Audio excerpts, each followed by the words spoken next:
मैं इस कहानी को क्यों सुनाता हूं यहां पर? मैं एक पिता हूं, मेरे खुद के बेटे आपसे भी उम्र में बड़े हैं दोनों, तो मैं इसको ज्यादा अच्छा महसूस कर सकता हूं। एक पिता, वो चाहे किसान हो, चाहे फौज में हो, चाहे पुलिस में हो, चाहे व्यवसायी हो, वो हर समस्या से लड़ सकता है, वो अपनी औलाद की हार को बर्दाश्त नहीं कर सकता, वो अपनी औलाद का लटका हुआ मुंह बर्दाश्त नहीं कर सकता। मैं एज ए पिता बोल रहा हूं। ये मेरे पास बहुत सी प्रॉब्लम होती है, मुझे कोई फर्क नहीं पड़ता, पर जिस दिन मेरे साहिल का चेहरा उतरा होता है ना, मैं इसको पूछता क्या दिक्कत है, बाप जिंदा बैठा है, काहे को मुंह लटकाए घूम रहा है यार? हर पिता कहता होगा मैं जिंदा हूं अभी। और ये हमारा सौभाग्य है कि हमारी भारतीय कल्चर है कि हमारे पिता आखिरी सांस तक हमारे सर पे छत की तरह रहते हैं। हम उन लोगों में से नहीं हैं जिनके बाप वृद्धाश्रम पहुंच जाते हैं। हम वो हैं जो हमारे घर की पौड़ी में या ड्राइंग रूम बैठ के हमें डांटते रहते हैं। आपको पता है इस कोचिंग इंडस्ट्री में कितने लोग आए, कितने गए? या अमिताभ बच्चन ही महान क्यों बने? शायद आपको पता नहीं है। बहुत इनसे बड़े एक्टर आए होंगे, लोग नाम भूल गए। अमिताभ एक महानायक क्यों बन गए? ये संस्कार है उनके पिता के। हरिवंश राय बच्चन जो बहुत बड़े पोइट रहे, बहुत बड़े कवि रहे, बड़ा नाम था, जिंदगी पर वो व्यक्ति अपने बाबूजी के सामने आंख उठा के बात नहीं की, कभी अपने पिता के सामने चेयर पे नहीं बैठे, तब वो अमिताभ बच्चन है। आपको सब पता नहीं पिता का साया क्या होता है? आपको नहीं पता। लोग बैठे हैं गार्जियन। 1990 में अमिताभ बच्चन डूब गया कर्जे में। 100 करोड़ कर्जा था अमिताभ बच्चन सर पे। सब गाड़ी घोड़े सब बिक गए, घर भर सब बिक गए उनके, सब फाइनेंस सब बिक गए, सब कुड़की हो गई थी। दिवालिया घोषित होने की प्लानिंग हो गई थी कि दिवालिया हो जाओ घोषित ताकि बच जाओ। अमिताभ कहता है एक दिन रात को मेरे घर आया मैं, और बाबूजी बोलते हैं अमिताभ बच्चन, बाबूजी के पास बैठा, बड़ा निराश था, बड़ा उदास था मैं। पिता क्या हो सकता है यार? एक शिक्षक, यदि रियल शिक्षक क्या हो सकता है? पिता के पास जाके बैठ के कहते हैं कि बाबूजी जिंदगी में बहुत संघर्ष है। अमिताभ कहते हैं अपने पिता से, जो कर्जे में डूबे हुए हैं। माफी चाहता हूं मैं, वो बात कोट कर रहा हूं जो हुई उनके साथ। एक 100 करोड़ के फाइनेंस से डूबा हुआ एक महानायक अपने पिता के पास बैठते चेयर पे नीचे और कहते हैं बाबूजी जिंदगी में बहुत संघर्ष है। तो पलट के बाबूजी कहते हैं अमिताभ नजरिया बदल, अमिताभ शब्दों को थोड़ा ठीक कर, जिंदगी में संघर्ष नहीं है, जिंदगी जब तक है जब तक संघर्ष है। अमिताभ कहते हैं कि उस दिन में यदि हरिवंश राय बच्चन का बेटा ना होता तो मैं सुसाइड करने तक सोच लिया था मैंने। तो आज मैं वापस जो 1990 के बाद जो केबीसी का महानायक बना है, वो इसलिए बना कि योग्य पिता का बेटा था, और योग्य बेटा एक योग्य पिता की इज्जत करता था। यदि वहां पिता ना होते या वहां भी संस्कार ना होते तो जो अमिताभ आज अपने आप में एक बहुत बड़ा नाम है। 4 देश की पीढ़ियां जिस व्यक्ति की दीवानी है, 4 पीढ़ियां दीवानी उस आदमी की आज, केवल एक पिता के गाइडलाइन से। और फिर कहा हरिवंश राय बच्चन ने कि मन का हो जाए तो अच्छा, अमिताभ मन का हो जाए तो अच्छा, और मन का ना हो तो और भी अच्छा। अमिताभ कहते हैं अपने पिता से, बाबूजी बात कुछ समझ में नहीं आई, ये कौन सी बात कह रहे हो कि मन का हो जाए तो अच्छा और मन का ना हो तो और भी अच्छा? तो बड़े बच्चन साहब कहते हैं अमिताभ आपके मन का होता है तो अच्छी बात है, आपके मन का नहीं होता है तो ईश्वर के खुदा के मन का होता है। ईश्वर खुदा कभी हमारा बुरा नहीं सोच सकता, हमें हो सकता समझ में नहीं आए। तो मैं कहना चाहता हूं आप सब नीट और जेई की तैयारी कर रहे हैं, सिलेक्शन हो जाए तो अच्छा, ना हो तो मान के चलना ईश्वर कुछ और चाहता होगा। अपने पेरेंट्स के सामने मुंह लटका के मत जाना, वो टूट जाएंगे। बेशर्मी भी नहीं करनी है, क्या है नहीं बात, क्या हो गया? आंखें झुकी हुई हों बट चेहरे पे कुछ हद तक इतना तेज रखना कि पिता को बाथरूम में जाग के रोना ना पड़े। क्योंकि एक हमारा पिता का दुर्भाग्य है, मां जब चाहे रो लेती है, पिता रो नहीं सकता। मुझे इस बात को डिस्क्लोज नहीं करना चाहिए, ये साहिल जाके घर बता देगा। मेरा छोटा बेटा अभी स्पेन गया, हम उसको विदा कर रहे थे, मेरी धर्मपत्नी वहीं गेट पे टहनी में बहा रही थी। मैंने उसको ज्ञान दिया कि क्या बकवास है, पर मुझे पता है कि मेरी आंखों में आंसू बाहर नहीं थे, अंदर मेरे भी थे यार, क्योंकि मेरा जिगर का टुकड़ा विदेश जा रहा था। पर पिता की मजबूरियां होती हैं कुछ, ये मजबूरी तेरे पिता की भी है। अरे इनको चुप करा देना, क्या बीमारी, क्या प्रॉब्लम है इनके?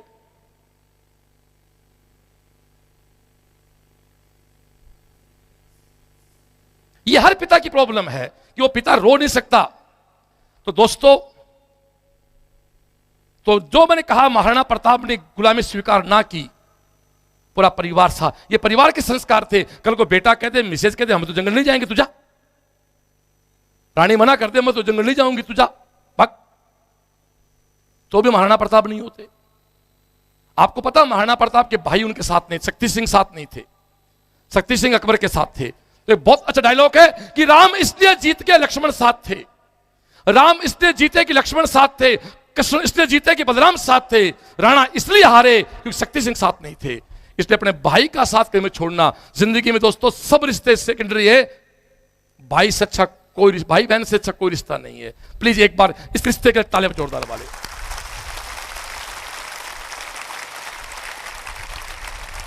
तो मैं आपसे कहना चाहता हूं कि मन का हो जाए तो अच्छा, मन का ना हो तो और भी अच्छा। रिजल्ट हमारे पक्ष में पड़े अच्छी बात है, ना पड़े तो बेशर्मी भी नहीं करनी है, लेकिन पिता के सामने इतना मत उदास हो जाना कि पिता को बंद कमरे में जाके अपनी आंख को ऐसे पोंछना पड़े। प्लीज हाथ जोड़ता हूं। और एक बात जाके लिख देना, मेरी बात आज समझ में आ जाएगी, वो बड़े बन जाएंगे, और नहीं समझ आएगी तो जब तुम 40 पे आओगे तब पल्ले पड़ जाएगी। एक डायलॉग बहुत प्यारा है, सफल व्यक्ति अपने जवानी में सफलता सुनाता किससे, और असफल व्यक्ति अपने जवानी में हमने ये बेवकूफियां की किससे को सुनाते हैं। किससे सुनाने हैं? सफलता के सुनाओ चाहे असफलता के, किससे चलने हैं? जिंदगी आगे चलनी है भाई। तो दोस्तों, राणा ने स्वीकार नहीं किया, राणा ने एक क्लास पर तो पाने का वहां पर, राणा ने गुलामी स्वीकार नहीं की, परिवार जंगल में साथ चला गया, परिवार साथ रहा। बाकी सब सपने होते हैं, अपने तो अपने होते हैं। रानी बेटा कह सकता था क्या पागल हैं, हम आपके साथ नहीं जाएंगे। और दोस्तों, वफादारी बड़ी चीज है। चेतक एक घोड़ा ही तो था, चेतक राणा का घोड़ा ही तो था ना। चेतक भी तो दोस्तों जिंदा है अब तक। आप भी चेतक समाधि बनी हुई है। आपको पता है जब लड़ाई चल रही थी, एक वो कह सकते हैं एक पहाड़ से दूसरे पहाड़ पे जाना था, मेरे रोंगटे खड़े होते हैं। पीछे एक मुगल थे, राणा बहुत घायल थे। वो खाई है एक, अब भी बनी है, आप जाके देखना। मेरा एक निवेदन है, जब भी दोस्तों आप सिलेक्ट हो जाओ और कुछ हो तो चित्तौड़ की हल्दी घाटी जरूर देख के आना। आप हल्दी घाटी जरूर देख के आना कि एक शेर यहां लड़ा कैसे होगा यार, या शेर कैसे लड़ा होगा यार। उस घाटी पे से वो चेतक कूदा था, वो घाटी आज भी है वहां। उसकी आप कल्पना नहीं कर सकते कि घोड़ा इतनी लंबी छलांग लगा सकता है क्या। अपने मालिक को ऊपर बैठा के उसने, उसके बाद उनकी टांग टूट गई थी चेतक की, और टूटी टांग से वो खूब दूर तक ले गया राणा को। इसलिए राणा और चेतक कभी खत्म नहीं हो सकते। जिंदगी में वफादारी जानवर भी कर लेता है ना तो भी जिंदा रहता है, और गद्दारी करे तो इस देश में जयचंद नाम उसके बाद किसी निकाला नहीं है। जिसने पृथ्वीराज चौहान धोखा दिया, उसके बाद इस देश में जयचंद नाम निकला किसी ने। और एक बहुत कड़वी बात कहता हूं रे, साथ अपनों का देना घर घर होता है। विभीषण ने सहायता तो राम की थी, बहुत कड़वी बात है। विभीषण ने सहायता तो राम की थी, पर आज भी घर में कोई चुगली करता है तो एक ही कहते हैं कहां से पैदा हो गया विभीषण, क्योंकि भाई को छोड़ दिया था। वो बात अलग है, भाई दुराचारी था, फिर भी आज भी विभीषण नाम किसी का नहीं होता है। तो डियर, राणा जंगल चले जाते हैं, कोई फर्क नहीं पड़ा राणा को, एक सूरवीर था। लेकिन एक दिन वो अपने बेटे के लिए रोटी बनाते हैं, वो भी घास फूस की। और जब वो रोटी अपने बच्चे को खिलाते हैं अमर सिंह को, इतने में एक जंगल का बिलाव जो होता है, जंगल के जानवर जो होते हैं, वो उसके हाथ से छीन के लेके जाते हैं। आप सोचो यार, राज दरबार छोड़ के एक बंदा जंगल बैठा है, कोई फर्क नहीं, मस्त है। बट बेटे के हाथ से जब वो रोटी छीनता है जंगल का बिलाव, तब वो बंदा कहता भाई अब अकबर तेरी गुलामी स्वीकार है। और वहां पीथल नाम के व्यक्ति होते हैं जो एक पत्र लिख के राणा को उस कलंक से बचाते हैं। मैं केवल एक पीथल का काम करने के लिए आपके सामने खड़ा हूं, एक पिता पुत्र की तरह भी खड़ा हूं और पीथल की तरह आपके साथ खड़ा हूं। यदि आपको कहीं लगे तो मेरी उस 4 लाइनों को आखिरी से गीत में जो आएंगे उनको याद कर लेना।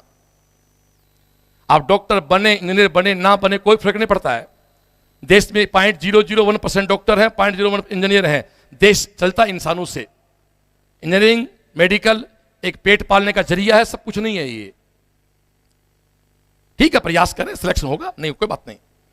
दोस्तों, जब एक तो बिलाव जब उससे घास की रोटी छीनते हैं, जो शेर, जो राणा, जो हमारा सूरवीर नहीं टूटता अकबर से, वो बेटे के आंसुओं के सामने टूटता है। प्लीज एक ही बात करना चाहता हूं, जिंदगी में कभी अपने मां बाप के सामने झूठ मत बोलना। एक तो बहुत परेशान होता पिता, कभी भी झूठ मत बोलना, स्वीकार कर लेना, वो माफ कर देंगे।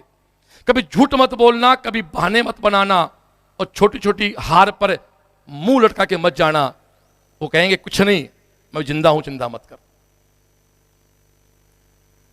कोचिंग खोलने के बाद मेरे सामने भी 2-3 सीन आए कुछ टफ से, मुझे आज भी याद है। मेरे पिता ने शायद 25 साल में 3 ही बार बुला के बात की मेरे से, बाकी वो कहते ठीक काम कर रहा है। 2 या 3 बुलाए मेरे को, तो चिंता मत करना, तेरा बाप अभी जिंदा है। वो ताकत मेरे लिए आज भी याद है, और मैं लड़ गया हर चीज से। उसी की तरह 26 साल से आज भी उतनी जिंदगी जी रहा हूं मस्ती से। काम करता हूं, सुबह आता हूं आपके 8 बजे, रात को आऊंगा 12 बजे यहां से। तो डियर, जब रोटी छीनता है एक बिलाव और एक पिता रोता है, एक सूरवीर, एक राजा, एक महाराणा, कि हरे घासरी रोटी ही जद, ये मारवाड़ी में है क्योंकि लिखी हुई सेठिया जी कन्हैयालाल जी हैं, सुजानगढ़ के ही हैं। एक बार सभी लोग इस कविता के रचयिता कन्हैयालाल सेठिया जी के लिए जोरदार तालियां बजाएं, उनको प्रणाम। सुजानगढ़ एक जगह चूरू में उनकी लिखी कविता है ये, जिसको हम गुस्ताखी कर रहे हैं गाने की, कि हरे घासरी रोटी ही जद बन बिलावड़ो ले भाग्यो, नानो सो अमरो चीख पड़ो, राणा रो सोयो दुख जाग्यो, हरे घासरी रोटी ही। दोस्तों, काम सबको करना पड़ता, मैं हमेशा कहता हूं, चाहे आप शेर हैं या हिरण हैं। एक जंगल में सुबह शेर उठता है, उसको इसलिए तेज दौड़ना पड़ता है कि वो तेज ना दौड़ेगा तो उसके शिकार हाथ नहीं आएगा, और शेर किया हुआ शिकार नहीं खाते हैं, तो करके खाते हैं शिकार। और एक हिरण सुबह उठता है, वो इसलिए तेज दौड़ता है, उसको पता मैं तेज नहीं दौड़ूंगा तो मुझे शेर खा जाएगा।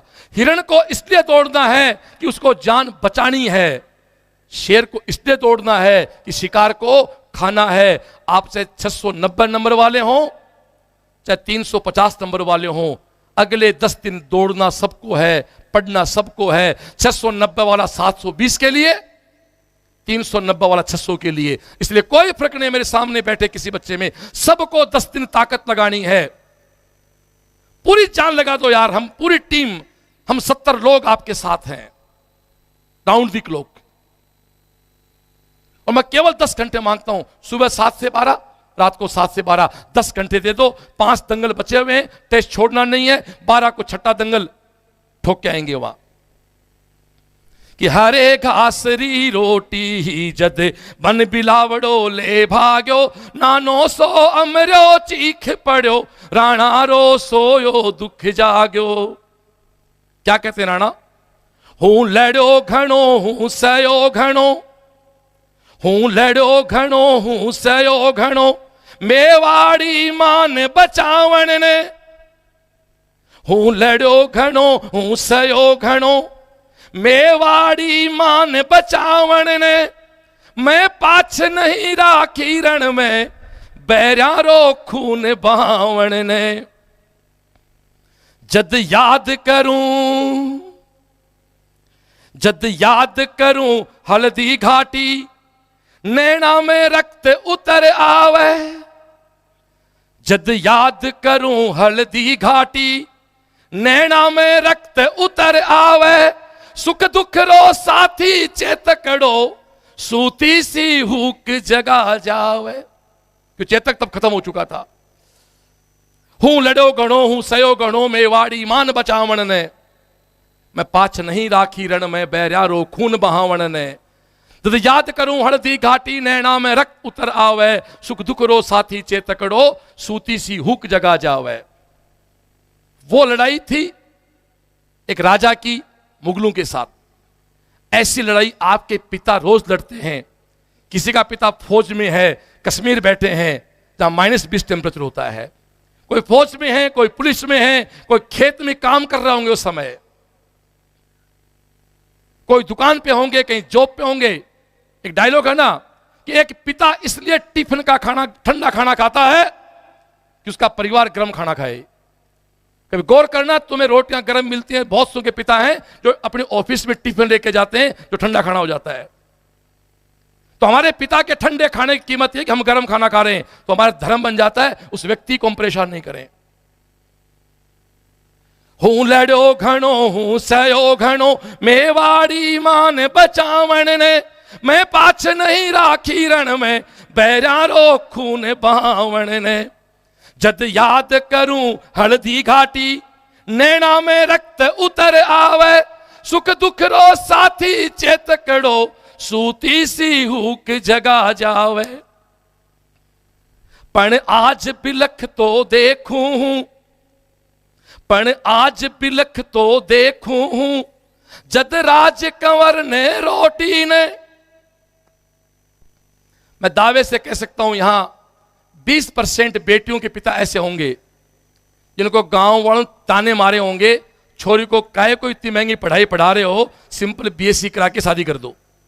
मैं गांव से निकला हूं साहब, मुझे पता है। आपके पिता लड़ रहे हों कहीं उनसे। मेरे घर में हुआ था। मेरे बड़ी सिस्टर है 81 में ग्रेजुएशन में थे। मेरे घर में लोग हमें ताने मारते मेरे पिता को। मैं बहुत छोटा बच्चा था, सुना हुआ है हमारा वो ताने। गांव में वो ताने आज भी लगते किसी न किसी पे। पण आज बिलख तो देखूं, जद राज कंवर ने रोटी ने। बोलो हिंदू धर्म ने, बोलो हिंदवाणी चोटी ने।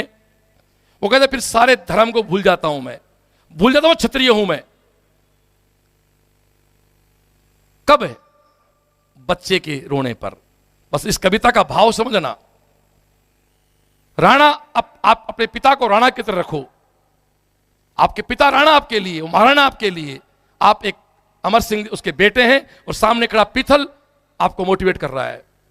मैं केवल एक रोल अदा कर रहा हूं पीथल का। पीथल क्या है इस कविता के अंत तक पता लग जाएगा आपको। हरे घासरी रोटी ही जद बन बिलावड़ो ले भाग्यो। नानो सो अमरो चीख पड़ो, राणा रो सोयो दुख जाग्यो। हूं लड़ो घणो, हूं सयो घणो, मेवाड़ी मान बचावण ने। मैं पाछ नहीं राखी रण में, बैरारो खून बहावण ने। जद आज बिलख तो देखूं, जद आज बिलख तो देखूं, मैं राज कंवर ने रोटी ने। भूलो क्षत्रिय धर्म ने, भूलो हिंदवाणी चोटी ने। आ सोच हुई दो टूक तड़क, आ सोच हुई दो टूक तड़क, राणारी भीम बजर छाती। आ सोच हुई दो टूक तड़क, राणारी भीम बजर छाती। फौलादी सीना टूटा दोस्तों। आ सोच हुई दो टूक तड़क, राणारी भीम बजर छाती। आंखा में आंसू भर बोलो, हूं लिखसूं अकबर ने पाती। क्या बीता होगा उस व्यक्ति पे यार। आ सोच हुई दो टूक तड़क, राणारी भीम बजर छाती। आंखा में आंसू भर बोलो, हूं लिखसूं अकबर ने पाती। जिसके पिता आपकी कोचिंग और सीकर की फीस देने में सक्षम नहीं है, उधार लेके भी आपको भेज रहे हैं, और फिर आप यहां पढ़ाई नहीं करो, फिर आप इन गलियों में घूमो आवराओं की तरह, तो ये हस्न आपके पिता का होगा। और अपना सीधा कहते लाइव चल रहा है, जिसके कारण किसी के माँ बाप की आंख में पानी है वो इस धरती पे होना ना होना बराबर है मेरे लिए। तो आपके कारण पैदा करने वालों की आंख में पानी है तो आप केवल धरती का बोझ हैं, कुछ नहीं इसके अलावा। कोई गुनाह नहीं क्या पैदा करके उन्होंने आपको। जो व्यक्ति अपने मां बाप का नहीं, किसी का नहीं हो सकता वो। सोच हुई दो टूक तड़क, राणारी भी मैं बजर छाती, आंखा में आंसू भर बोलो, हूं लिख सूं अकबर ने पाती। मैं दावे से कह रहा हूं छोरे छोरियों, जितना इंतजार 12 सितंबर की शाम को मेरे को, आपके पिता को, मेरी टीम को है कि तेरा स्कोर 650 आए, मान के चलना तेरे कुछ ऐसे पड़ोसी भी होंगे जिनको 12 सितंबर का इंतजार है कि इसका स्कोर 600 नहीं आ जाए। Are you agree? हैं ऐसे लोग। जितना इंतजार मुझे, मेरी टीम को है कि तेरा स्कोर 720 आए, मान के चलना हर समाज में ये गंदगियां होती हैं, हर समाज में, हर परिवार में, हर गांव में, कस्बे में कुछ लोग इस बात पे भी होंगे कि कहीं इसका सिलेक्शन ना हो जाए। तो ऐसा नहीं हो कि 12 तारीख की शाम को वो जीत जाए, हम हार जाएं। 12 की शाम को वो नहीं जीतने चाहिए रहे। जैसे ही राणा का पत्र अकबर के पास पहुंचा, एक पिथलजी नाम के राजा थे बीकानेर के, जो अकबर के वहां थे, नौकरी मान लो या दरबार में थे। वो मूछ रखते थे। अकबर कहता था भाई पिथल मूछ किस बात की है, सारे राजा तो मेरे गुलाम हो गए, अब कौन सी हैकड़ी है तेरी मूछों में। मूछ हमारे, अब तो खैर जमाना बदल गया, पहले मूछ एक आन मान शान थी। तो पिथल जी कहते थे राणा से, अकबर से, कि जिस दिन वो मेरा राणा, जिस दिन मेरा वो शेर तेरी गुलामी स्वीकार कर लेगा उस दिन मूछ मुंडवा लेंगे। जब तक वो हमारा शेर जिंदा है ये मूछ ऊपर रहेंगी। उस पिथल के लिए एक बार ताले जोड़ दो दोस्तों। सोच हुई दो टूक तड़क, राणारी भी मैं बजर छाती, आंखा में आंसू भर बोलो, हूं लिख सूं अकबर ने पाती। फिर से कहता हूं रे, ए छोरे छोरियों, 12 तारीख को ऐसी पाती ना लिखनी पड़े पिता को। जैसे ही वो लेटर अकबर के पास, पत्र अकबर के पास गया, अकबर का तो सपना ही था कि कब हम ये शेर मेरी गुलामी स्वीकार करे और कब मैं पिथल जी की बेइज्जती करूं। ये जो लोग हैं अंकित, इनको समझा गया हिंदी के अंदर, और ये अपना काम चल रहा है, इनका काम बंद करा दो, हटाओ ठेके से इनको। दोस्तों 12 तारीख की शाम को हमारे पिता को कहीं ऐसा नहीं कहना पड़ेगा यार तू सही था, कोई पड़ोसी ज्ञान में नहीं आ जाए, क्यों पहले कहा था ना, औकात तेरी औलाद के तेरे डोल पता नहीं थे तेरे को। ये सुनना चाहते हो तो अलग बात है। तो पिथल जी की इंसल्ट करने को तो अकबर तैयार था। सोच हुई दो टूक तड़क, राणारी भी मैं बजर छाती, आंखा में आंसू भर बोलो, हूं लिख सूं अकबर ने पाती। जद राणा रा संदेश गया, किसके पास? अकबर के पास। जब राणा रा संदेश गया, अकबर रो सपनों सो साचो। अकबर का सपना यही था, जद राणा रा संदेश गया, अकबर रो सपनों सो साचो, पर नैण करया विश्वास नहीं, जद बाँच बाँच ने फिर बाँचो। अकबर का पत्र, राणा का पत्र मिला अकबर को। जद राणा रा आखिर पढ़ता ही, अकबर रो सपनों सो साचो, पर नैण करया विश्वास नहीं, जद बाँच बाँच ने फिर बाँचो। इसकी हिंदी बनती है कि पत्र को बार बार पढ़ा, अकबर ने विश्वास नहीं हुआ। वैसा ही विश्वास जैसा एक पीपल के पेड़ के नीचे हमारे आजाद चंद्रशेखर को गोलियां मारने के बाद भी सुसरे गोरे बहुत देर तक पास नहीं गए, क्योंकि मरे हुए शेर से भी वो डर रहे थे। एक बार आजाद शेखर के ताले बजाएं। ध्यान है किस्सा, चंद्रशेखर आजाद को धोखे से हमारा था, उन्होंने खुद अपने फिर शूट कर लिया उनको, लेकिन उन फिरंगियों की हिम्मत नहीं पड़ी। वही तो है यार जिनके कारण आज हम ये गीत कविताएं गा रहे हैं यहां पर। नहीं तो आप देख लो अब क्या आप अफगानिस्तान में घर छोड़ने पड़ गए। दोस्तों देश क्या होता है, युवा पीढ़ी, देश क्या होता है। लेटेस्ट एग्जांपल अफगानिस्तान का, राजा कमजोर हो तो देश छोड़ना पड़ जाता है। हमारे राजा, हमारे पूर्वज हमेशा योद्धा थे, वो हमेशा एक लाइन कहते थे कि खींच दो अपने खून से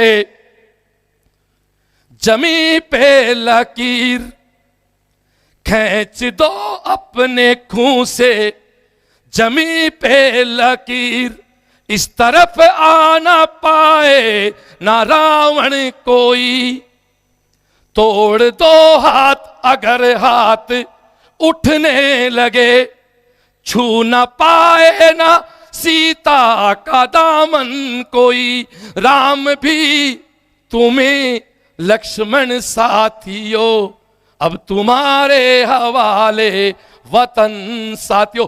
भारतीय सेना के लिए ताली बजाओ दो बार।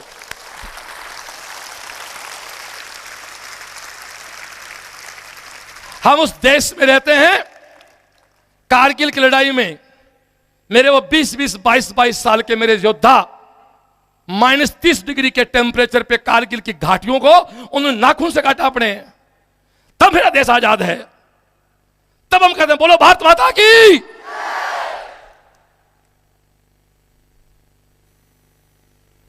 जद राणारा आखर पड़ता ही, अकबर रो सपनों सो साचो, पर नैन करया विश्वास नहीं, जद बाँच बाँच ने फिर बाँचो। वैसे ही जैसे फिरंगी पास नहीं गए मेरे उस शेर के, जैसे पत्थर पढ़ा पीतल की इंसल्ट करने के लिए अकबर ने दूत भेजे।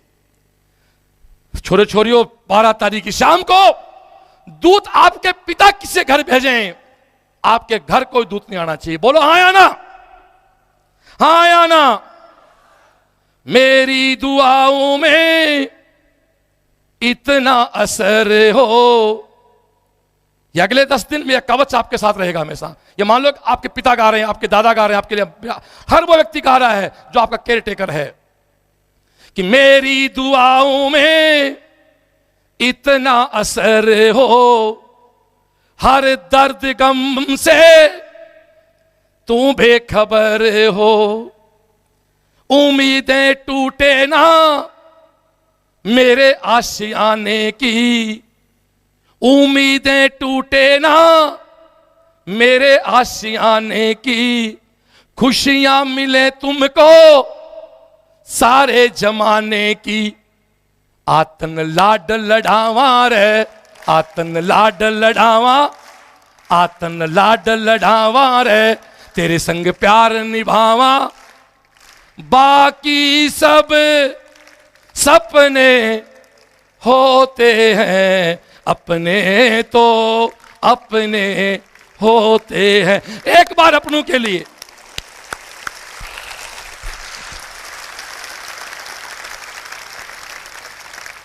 तो 12 की शाम को दूत हम भेजेंगे, वो नहीं। वो कहते ना मत दिखाओ जख्म दिल के, हर व्यक्ति हथेली पे नमक लिए घूमता है।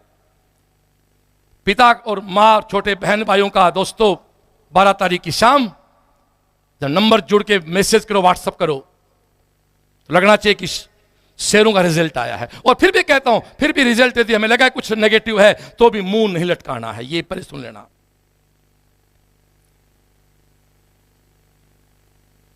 अकबर रो सपनों सो साचो, पर नैन करया विश्वास नहीं, जद बाँच बाँच ने फिर बाँचो, बस दूत इशारा पा भाग्या।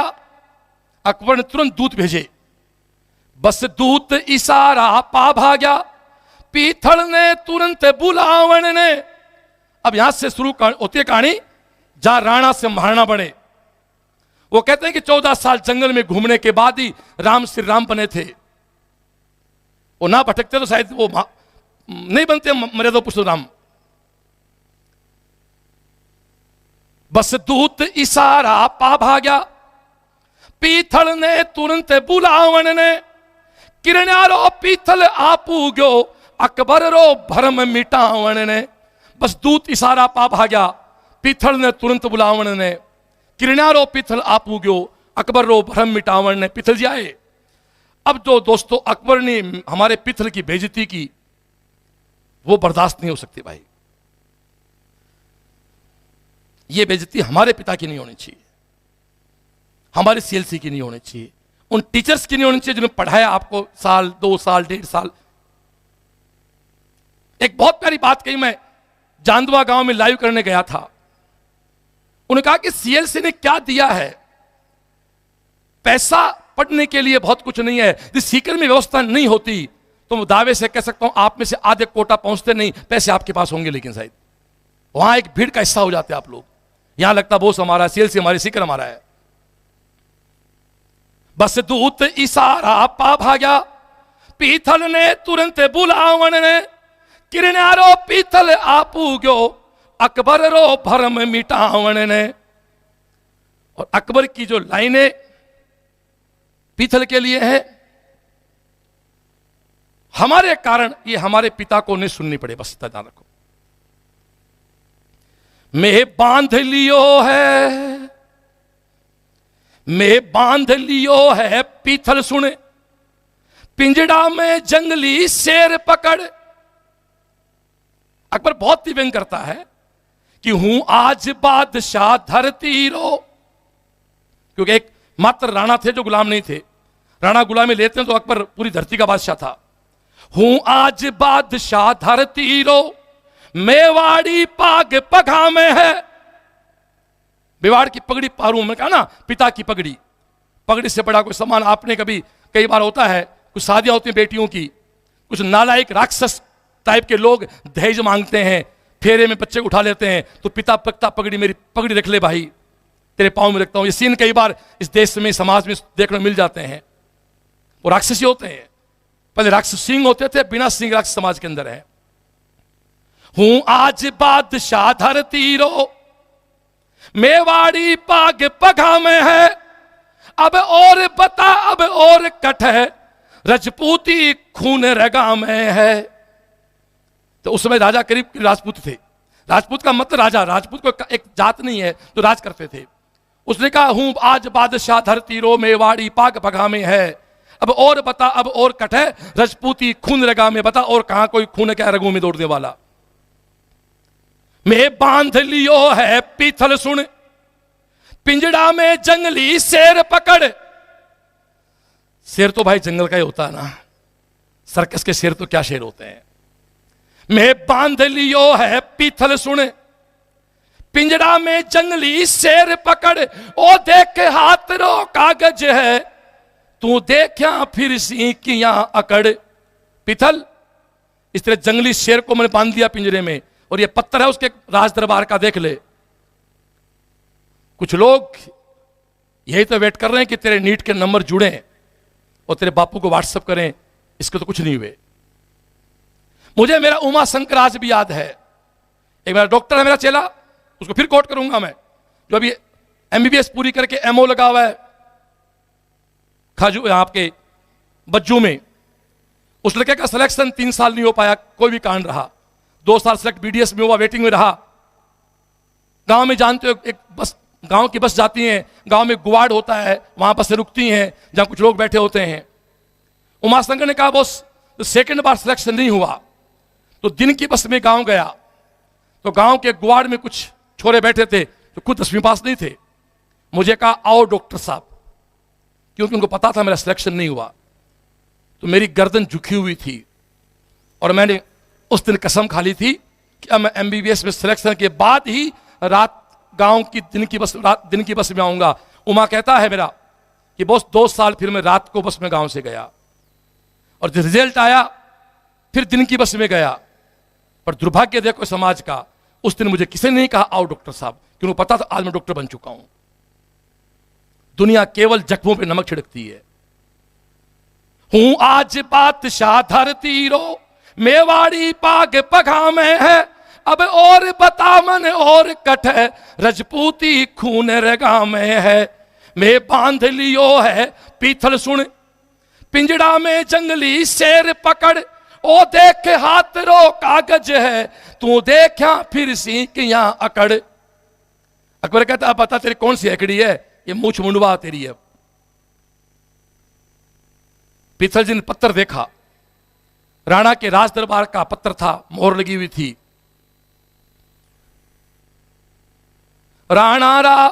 दोस्तों पीथल ने जैसे ही पत्थर देखा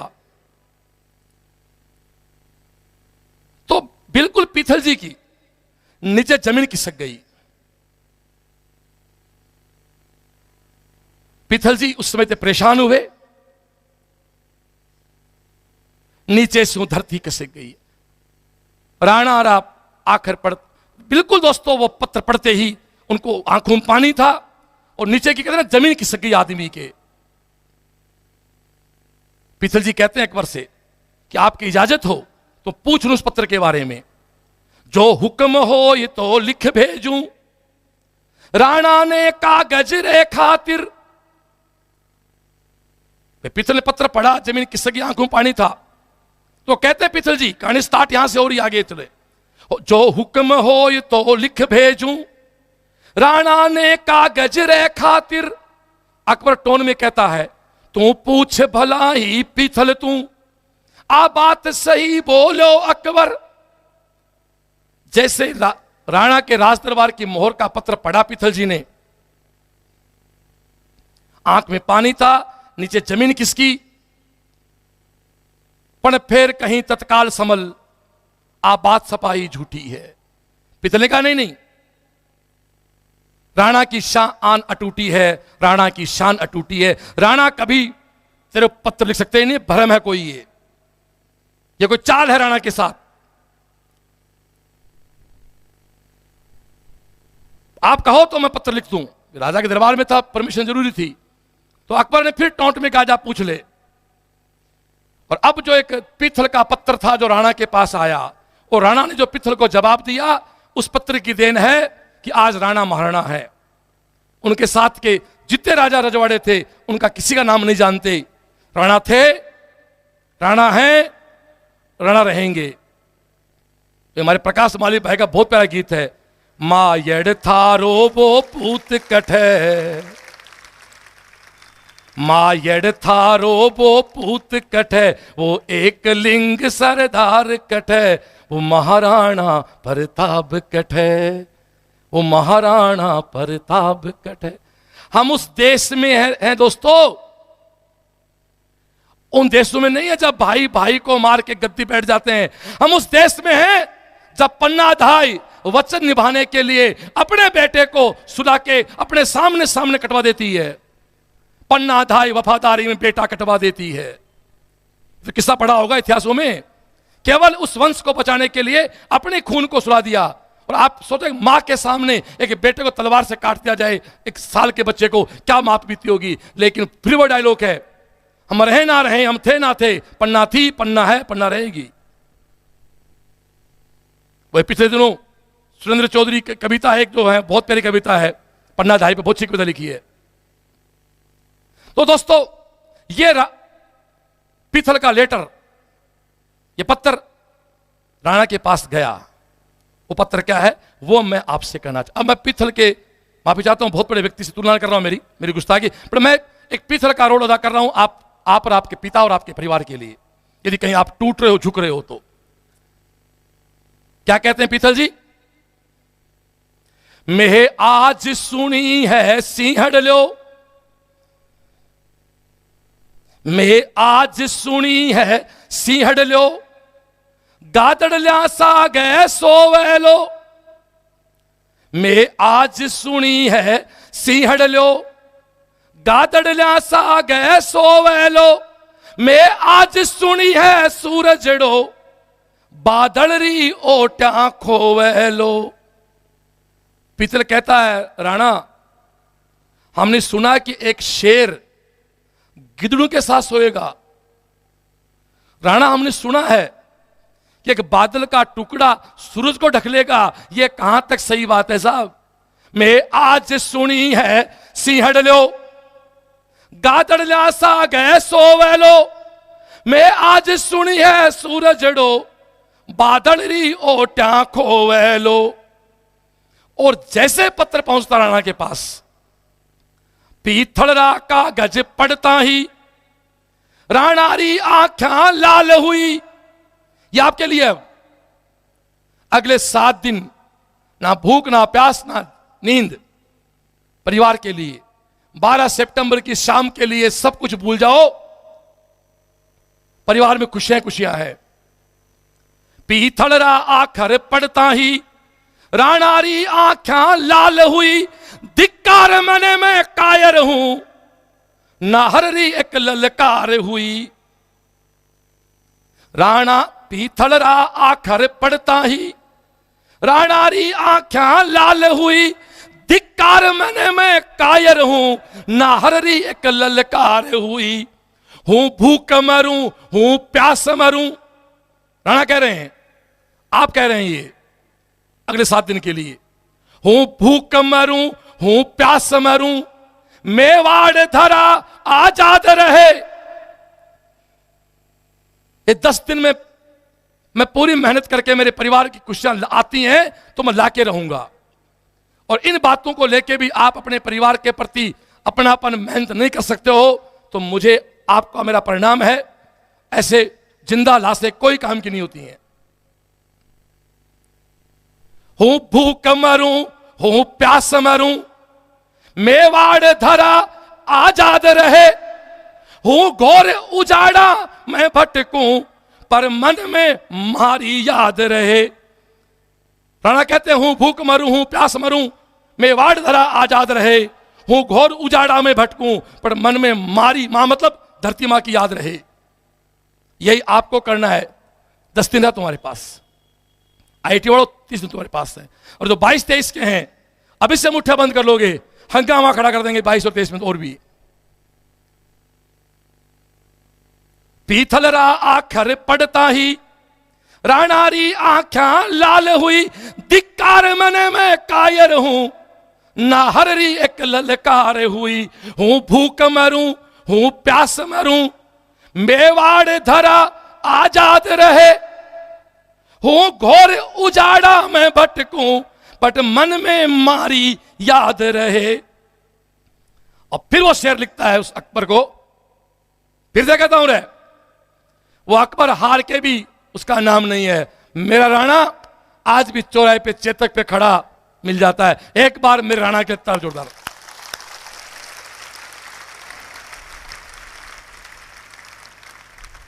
पीतल ने क्या कहा? पीतल ने कहा मैं आज सुनी है सिंहड़लो, गादड़ला सा गए सोवेलो। मैं आज सुनी है सिंहड़लो, गादड़ला सा गए सोवेलो। मैं आज सुनी है सूरजड़ो, बादल री ओट्या खोवेलो। हमने सुना एक शेर गिदड़ के साथ सोएगा, हमने सुना है एक सूरज का टुकड़ा ढकलेगा बादल को।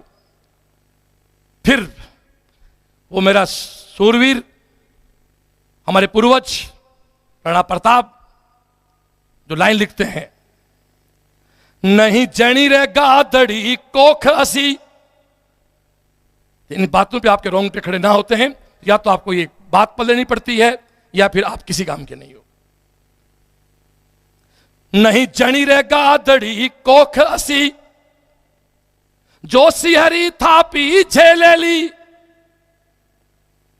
राणा कहते हैं किसी गादड़ी ने ऐसा बच्चा पैदा नहीं किया जो शेर की थापी झेल जाए। हां, कई बार एक बहुत अच्छा शेर पढ़ा मैंने,